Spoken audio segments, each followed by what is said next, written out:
Assalamu alaikum, my dear children. I'm here with the last part of this lesson revision, that is sources of history. So let's get started. So here we go. Easy, isn't it? But what if we had to make a timeline for the history of the world? Something that goes back thousands of years, covering countless people all over the world. So if we have to make a timeline for the history of the world that covers the countless people all over the world, thousands of years back, then how can we make a timeline for it? Can you imagine what it would be if everybody had their own dates in calendars? Nobody would agree on the same dates or even the same year. So can you imagine that if everybody has their own calendars, own dates and calendars, then nobody would agree on the same dates and events, isn't it? So to make it simple, we take one date as a base date. Okay, so to make it simple, we take the one date as a base date. Okay, when we start counting, children, what is the first number we take? We take 1, isn't it? So take 1 as a base date, or the date from which we count backwards as well as forwards. So if you take this base year as 1 year, then you can count forward and backward easily, isn't it? By taking that 1 as the base year. We take year 1 as the year in which Jesus Christ was born and call this time CE or Common Era. So take this year 1 as the base date in which the Jesus Christ was born and call this time as a Common Era. Common Era full short form is CE. Okay, hence 1 CE is 1 Common Era, or the year in which Jesus Christ was born.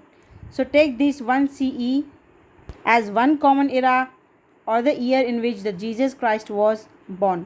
Counting forward from it, we have reached 2014. According to the textbook printing, the present year is 2014, but actual year is 2021, isn't it? So if you count forward from 1, the present year going on is 2021, isn't it? But what about all the time that comes before the birth of Christ? We count these years backward from the birth of Christ and call them BCE or before Common Era. So if you have to count backwards before the birth of Jesus Christ, then we call that years as BCE. Means what? Before Common Era. This we have taken as the Common Era, isn't it? So before years will be called as BCE, before Common Era. Thus, 800 BCE stands for 800 years before the birth of Christ. It would also mean that 800 BCE is some 2814 years ago from the present time. This is how we calculate 2014 plus 800 is equals to 2814 years ago. So how to calculate it? What is the present date? 2021 plus 800 is equals to, what is the answer? So the answer for this is 2821. So how we calculated? 800 BC stands for 800 years before the birth of Jesus Christ. So take that 800 plus what is the present year going on. It is present, the present year is 2021. So you have to add these two and you will get the answer 2821. Okay, this is how we calculate. Now let's have a glance over the complete lesson, children, that is brush up. History is the study of the past. So what is history? It is nothing but studying about the past is called history. Historians study the past and tell us about it. Who are historians? They are the people who study the past and tells us about them, isn't it? Different objects that help us to find out about the past or know the past better are called the sources of history.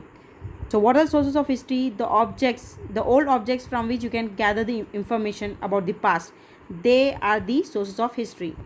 A timeline puts dates and events in the correct order, isn't it? And CE stands for Common Era, or the year in which Jesus was born. BCE stands for before Common Era or before the birth of Christ. Well, that's it, children. It was the end of our 12th lesson, that is sources of history. This was the last video that I uploaded in this academic year. Inshallah, see you soon in the upcoming year. Till then, stay safe, stay connected. Allah Hafiz.